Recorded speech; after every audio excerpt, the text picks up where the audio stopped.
it's happening now, you can't beat the immediacy of radio. Chance to hear the thoughts of acclaimed author. No matter where you are. I'm Darlene Livingston with Bermuda Broadcasting News. When events are spectacular, television is by far the best media platform. Why now this particular topic? For sports action, well, need we say more? Broadcast reporters put elected officials on the spot, keeping them honest and accountable to voters. And they can explain things in ways we all understand. Climbs up to 12.5%. Broadcast news is important. We're your eyes and ears on the ground. I'm Jasmine Patterson, and thanks for joining us tonight. In good times and bad. Radio's your constant companion. On the big station, Power 95. And TV news is the news. Based on what you're seeing. And Bermuda Broadcasting is your station.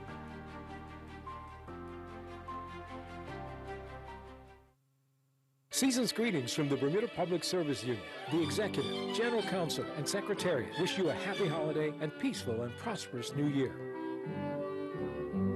We wish you a Merry Christmas. We wish you a Merry Christmas. We wish you a Merry Christmas.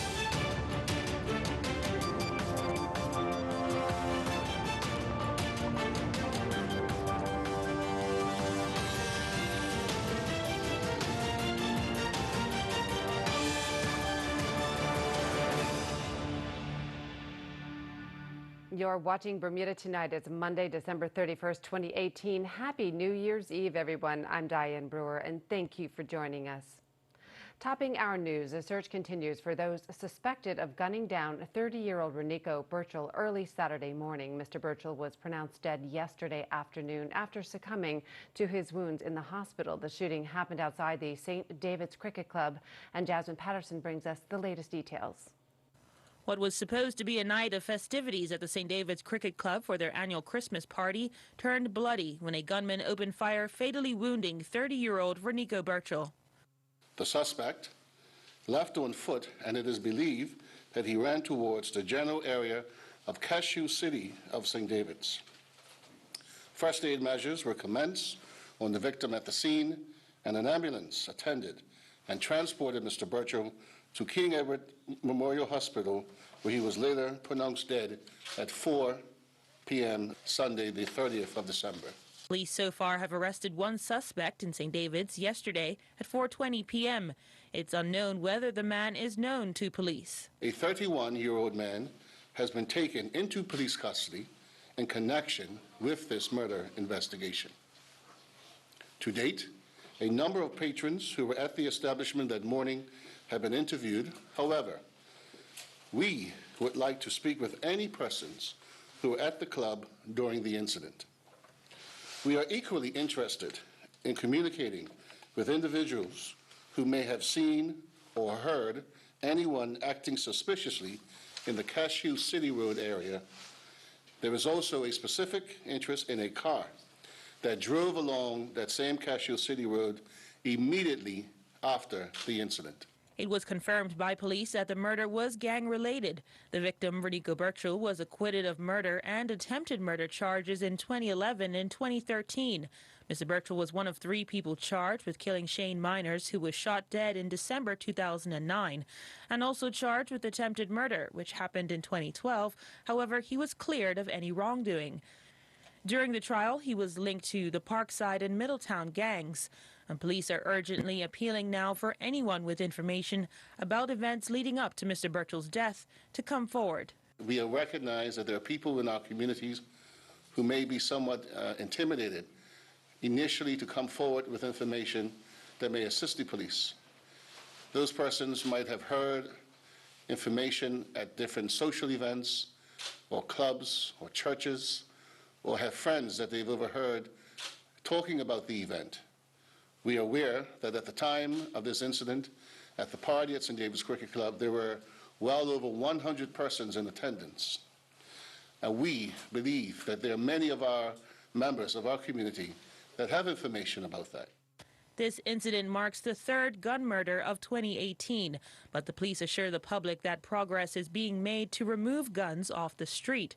In recent weeks, 3 firearms have been recovered by police, and 1 person remains in custody with another on bail as investigations continue.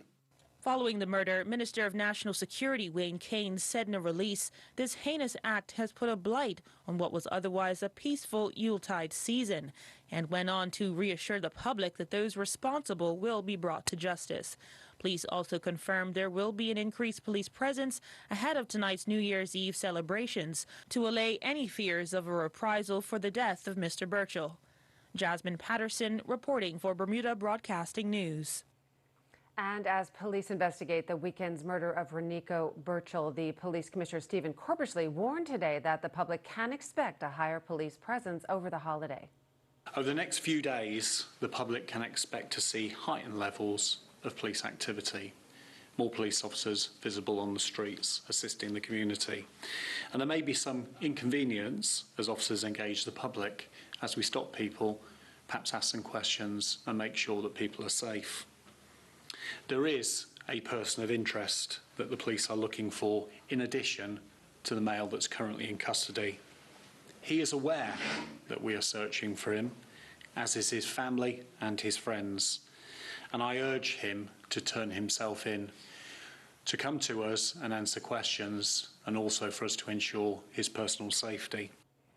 Well, with the New Year's holiday almost upon us, the Bermuda Police Service today making it clear they will be out and about to the island to ensure everything goes well and to respond if they are needed. Commissioner of Police Stephen Corbishley today held a news conference to give reassurance. We'll be taking robust measures to ensure the safety of all the public at New Year's events and the football games across the island over the next few days. And we'll be liaising with the BFA around security at the games tomorrow in Somerset. We know after these games that parties will take place and people are entitled to enjoy themselves and celebrate the new year. But our expectation is that they have a standard of behaviour, that they behave appropriately without antisocial behaviour and without violence, and we will address any instance of disorder, as I say, robustly. We'll also be deploying armed police officers on the streets. That's not unusual, but it allows a presence and for people to be reassured as they go about their business. But the vast majority of police officers will be unarmed as they work during this period to ensure that everybody has a good time and that they are safe. More news after the break, including your New Year's Day holiday weather forecast. Stay with us.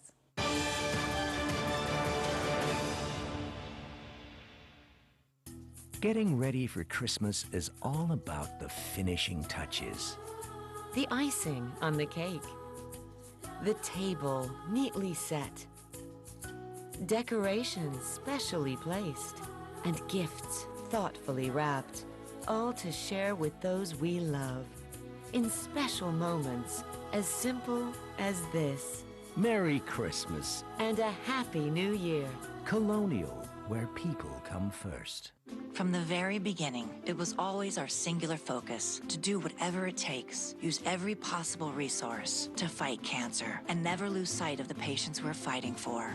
Our cancer treatment specialists share the same vision. Experts from all over the world working closely together to deliver truly personalized cancer care. And these are the specialists we're proud to call our own. Expert medicine works here. Learn more at cancercenter.com. Appointments available now.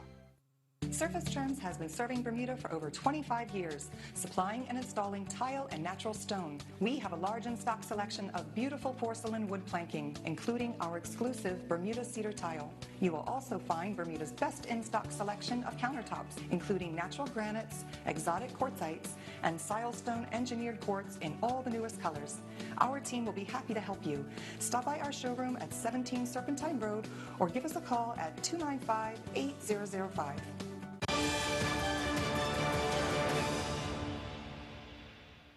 Welcome back. The state of education, a new government attempts to set its agenda, a threat to the island's electricity supply, and a sudden change for the opposition party. With just hours remaining before the island ushers in a new year, Tarai Trott looks back at the top 5 news stories for 2018.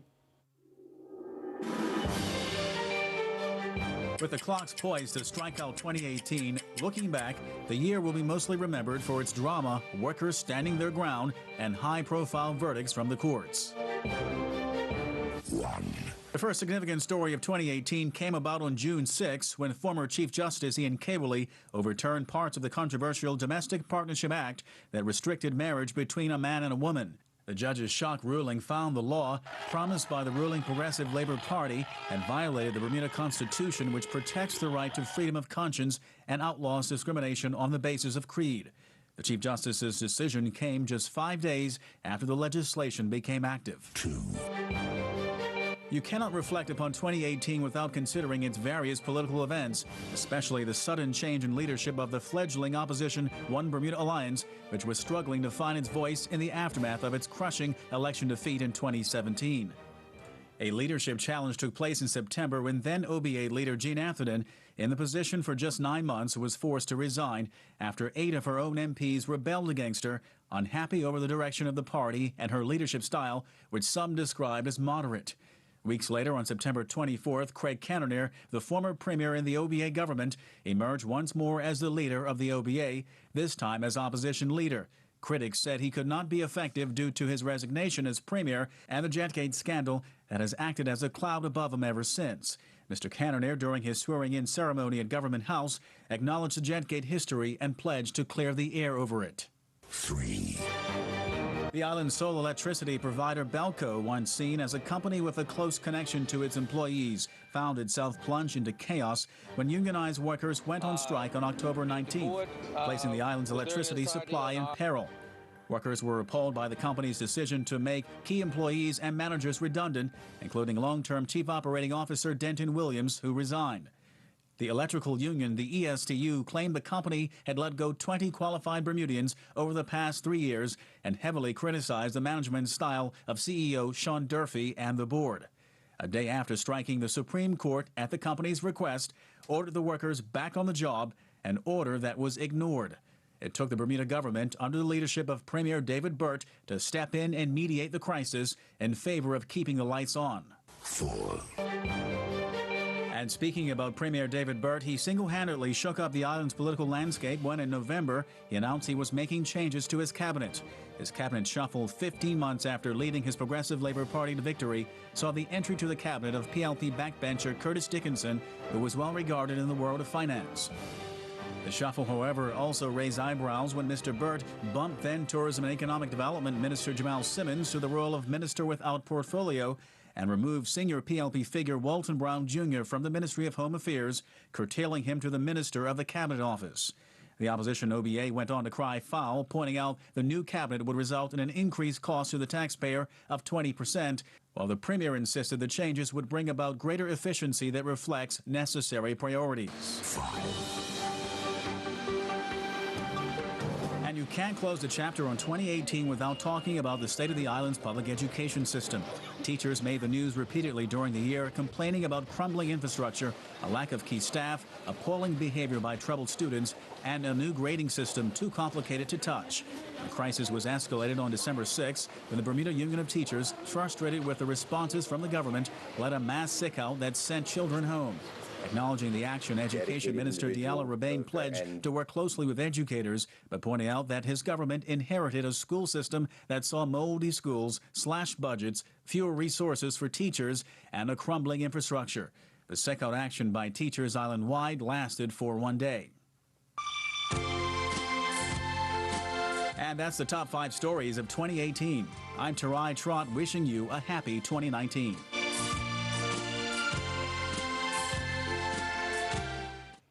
Thanks, Tarai. Well, turning to weather news, we've had a beautiful Monday so far. Let's go to AccuWeather headquarters to see how our New Year's Day holiday is shaping up.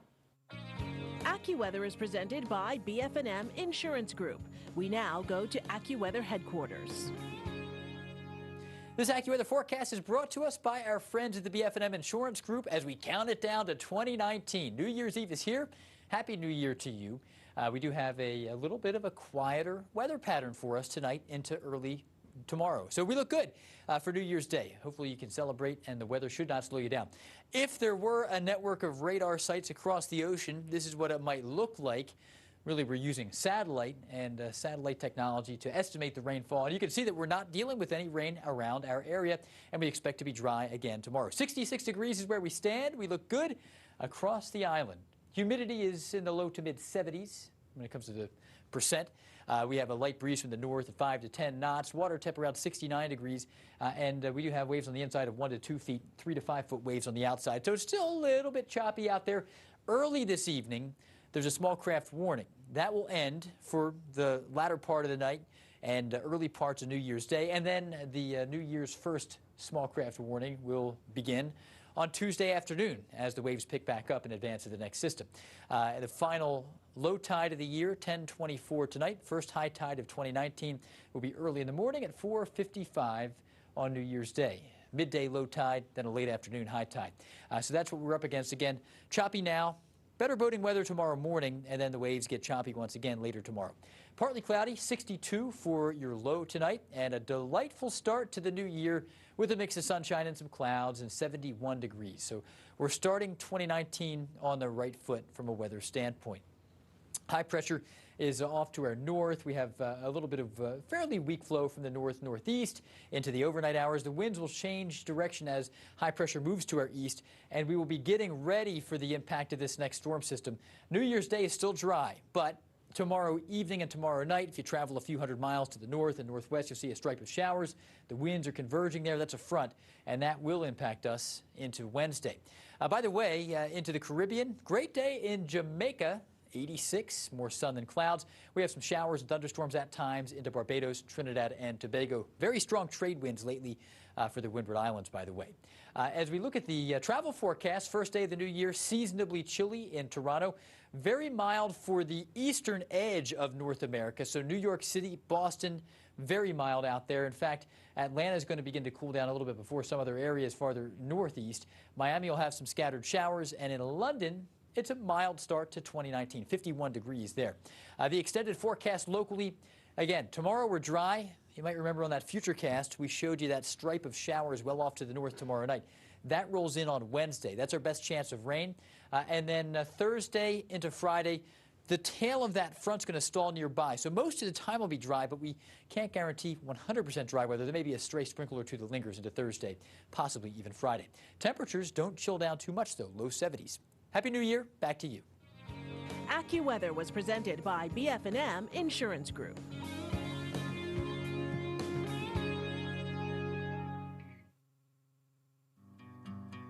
I was diagnosed with illness.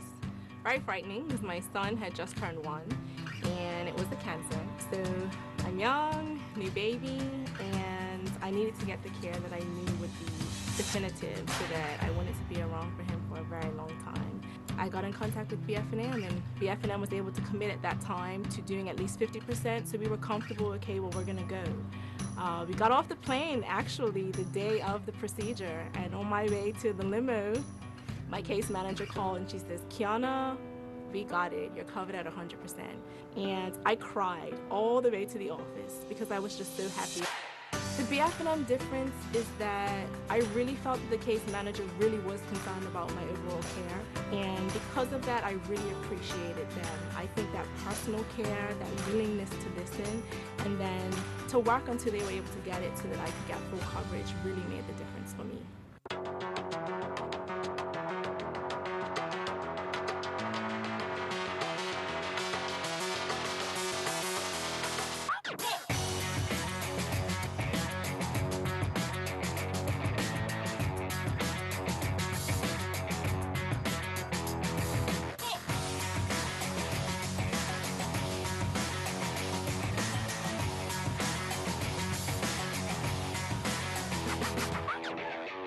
Treat yourself and your loved ones this Christmas at Diamonds International in Dockyard. Dazzling diamond rings, including this stunning ring creation from Crown of Light. And for men, iconic watches from Tag Heuer. During the holidays, there is 15 to 75% off all merchandise. And this watch as a free gift with every purchase. Plus 5% of all shopping proceeds will be donated to the LCCA charity. There is nothing comparable on the island to the truly outstanding collection at Diamonds International in Dockyard.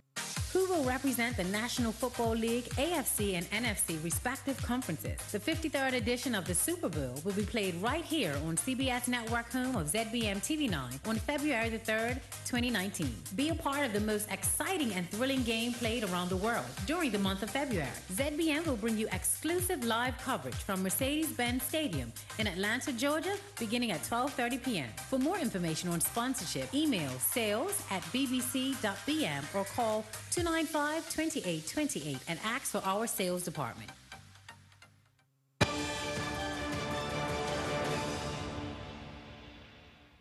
The Minister of Tourism and Transport, Zane De Silva, says he hopes the relationship between the Bermuda government and airport manager Skyport improves going into the new year. The minister made the remarks during a recent interview with Mike Sharp. Mr. De Silva had publicly criticized Skyport, which will manage the airport for 30 years under Canadian control, before passing on its burdens to the Bermuda taxpayer. But the minister hopes there can be a positive change.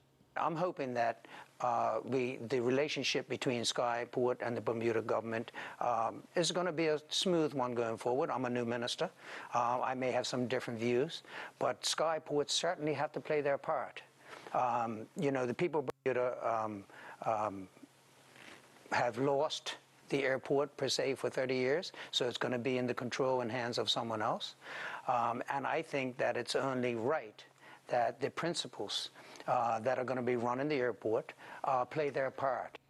Coming up, Earl Basin with your sports roundup. Stay tuned.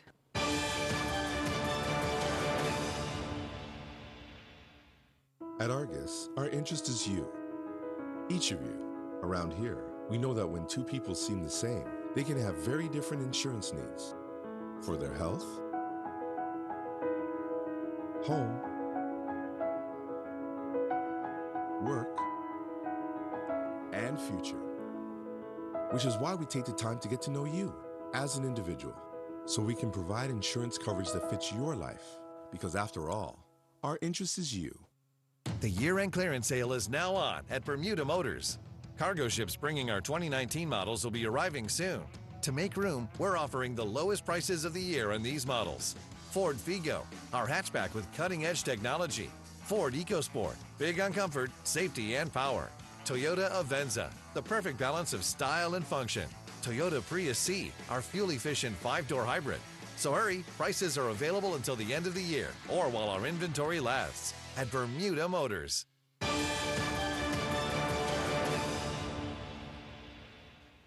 All public school students, except for those at preschool, will return to class on Thursday, January the 3rd. The Commissioner of Education, Kalmar Richards, issued a reminder to parents that training will be provided for teachers at the primary and middle school levels on Wednesday, January the 2nd. The academic calendar was changed as requested by the Bermuda Union of Teachers to provide training for standards-based grading. This will supplement training that has already taken place to date. Additionally, on Wednesday, January 2nd, as part of the ongoing discussions, all senior and special school principals and school staff will participate in school-based professional training. Ms. Richards apologized for any inconvenience caused by the change in the academic calendar. Turning to sports, Shield and Friendship Cup final captains have their say. A pair in the cricket world, Givens Queen honors, and Cup semifinals need kicks from the penalty mark to decide winners. Earl Basin has the details and so much more in tonight's sports report. With the trophy up for grabs, two of these captains are hoping they are holding silverware at the end of their matches at the Somerset Cricket Club tomorrow as the Shield and Friendship Trophy finals take place. Friendship Trophy defending champions PHC Zebras captain Sequoia Robinson explains what has been his team's success thus far. For us, it's been a lot of the youth players that's coming through, getting on board with what we've been doing, with what we've been working on. So for us, as long as everybody's on the same page, that's what's helped us to be successful. Dandytown Hornets captain Lynn Emery said what has changed for people to see a resurging Dandytown team. Well, it was just definitely on the training ground. Everybody coming training and putting in the hard work. We had a little hiatus where we were supposed to play PAC, but we didn't, so we was training for like 5 weeks, and it was all about hard work and training. The defending Shield champion Southampton Rangers, according to Jairzinho Bassett, respect their opponents. Just hard work, being consistent, and not taking anybody for granted, really, you know. Try to take everybody same level, same competition, same game, take game by game. That's about it, you know. Hamilton Parish captain Shane Hollis knows what Rangers can bring, but his team's philosophy is... We've just been taking it one step at a time all this time. So tomorrow we're just looking at it as another game. I know it's a big game, a cup final, but we're just taking it game by game and hoping to come out and play how we've been playing all season. Her Majesty the Queen has recognized 2 individuals within sports in her annual New Year honor list. Former Bermuda and Somerset Cup match captain Gennaro Tucker and the Voice of Summer commentator Sean Tucker have both been awarded the Queen's Certificate and Badge of Honors. Both semi-finals at BAA Field needed kicks from the penalty mark to decide the Expansion League Festival Tournament final. In the opener, the PHC Zebras advanced to the final following their kicks from the penalty mark victory over the North Village Rams. The 2 teams played to a scoreless draw, with PHC advancing 4-2. The Devonshire Colts also needed kicks from the penalty mark to advance to the final, with their 4-1 penalty kicks win over the Somerset Trojans after the 2 teams finished 2-2. Somerset Trojans took the lead in the 22nd minute when Jazz Rattery Smith scored, but the Devonshire Colts would equalize 5 minutes later when Jaquari Painter found the back of the net. The Somerset Trojans would find themselves back in front in the 39th minute with a goal from Antoine Seaman as they took that lead to the break. The Devonshire Colts would score the only goal of the second half, and it came in the 74th minute when Mateo Isaac found the back of the net, sending the match to the kicks from the penalty mark. Jessica Lewis will end 2018 on top of the World Para-Athletics World Rankings Women's 100-meter T53. Lewis recorded a time of 16:77, which was the fastest for the year on May 31st in Switzerland. She will rank 5th in the women's 200-meter T53 division after recording a time of 31:03, also in Switzerland. With a time of 2:05.97, Lewis is ranked 12th in the women's 800-meter division. Scott Barnes concluded competing at the World Karting Association's Daytona Kart Week at the famous Daytona Motor Speedway yesterday. On the second day of racing, Barnes would finish on top of the podium in the stock Honda 125 class. This after crashing out the day before. Barnes would clock an 8-lap winning time of 20:26, with his fastest lap being 2:14. Barnes would then finish second competing in the 125 shifter sprint class. Barnes clocked an 8-lap time of 20:24, with his fastest lap being 2:13. As we come to the end of the year, we look at Kamal Levrock's numbers over in Australia. Levrock has played in 6 two-day Kookaburra Sports A1 Premier Grade matches, claiming a Walkerville Cricket Club team-high 14 wickets. No other player is in double figures. Levrock, over the 6 matches, has figures of 85 overs, 14 maidens, 14 wickets for 262 runs, with his best figures to date being 10 overs, 3 maidens, 5 for 27. Levrock has an average in the bowling department of 18.71 and a strike rate of 36.43. Levrock has batted 8 times in 6 games, with his highest knock being 37, with a total of 106 runs. Levrock has spent a total of 130 minutes at the wicket, with an average of 13.25 and a strike rate of 90.6. Levrock has a team high 4 catches as well.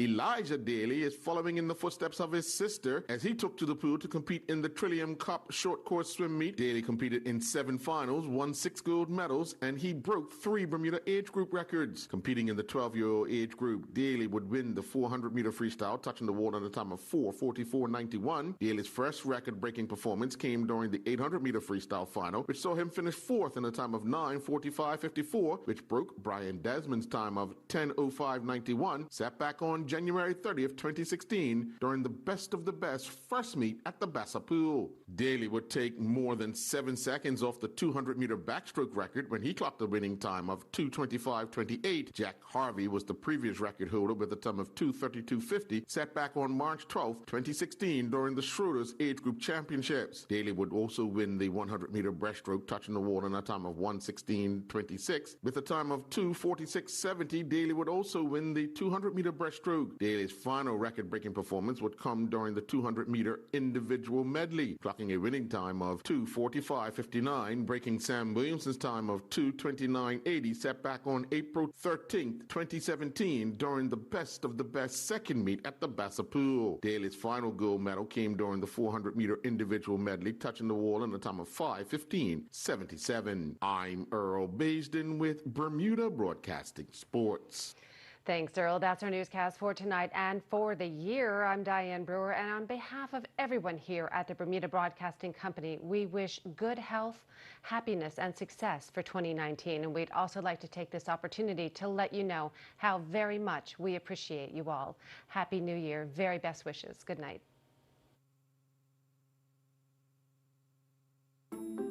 We are the voices. You are with the captain. It's Mr. Midday. 12 new major news.